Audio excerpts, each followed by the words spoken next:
Signor Sindaco, signor Prefetto, datevi una mossa, portate, diciamo, come si può dire, un po', diciamo, come si può dire, di sicurezza. Non ne possiamo più. Io personalmente prendo le mie responsabilità, sono stanco.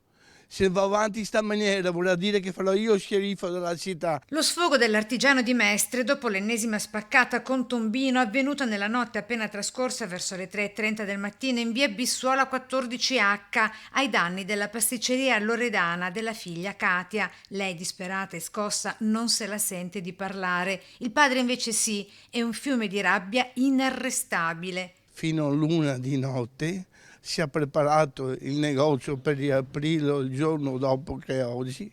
Si è alzata per venire a aprire il negozio e l'ha trovato disfatto. Mestre, con il primato della droga, ha raggiunto un altro record in negativo, si intende, diventando di fatto la capitale delle spaccate, più di 20 ad oggi quelle registrate negli ultimi 2 mesi, vale a dire una ogni 2 giorni. Soltanto a Capodanno alla famiglia dei pasticceri Vanin era stata violata sia la casa della figlia che quella del padre, un assedio senza fine, di più, un vero e proprio accanimento da parte dei banditi. Su una casa dove che ha sempre in quartiere qua furti, ma la nostra vita è tutto un furto. Un'intera comunità, questa di Mestre, sotto assedio dei ladri che agiscono indisturbati, così tanti residenti e commercianti più che esasperati. Soltanto qui al quartiere Aretusa, alla vigilia di Natale, svaligiata un'intera casa dove è stato sottratto dai ladri l'armadietto blindato che conteneva niente meno che un mini arsenale.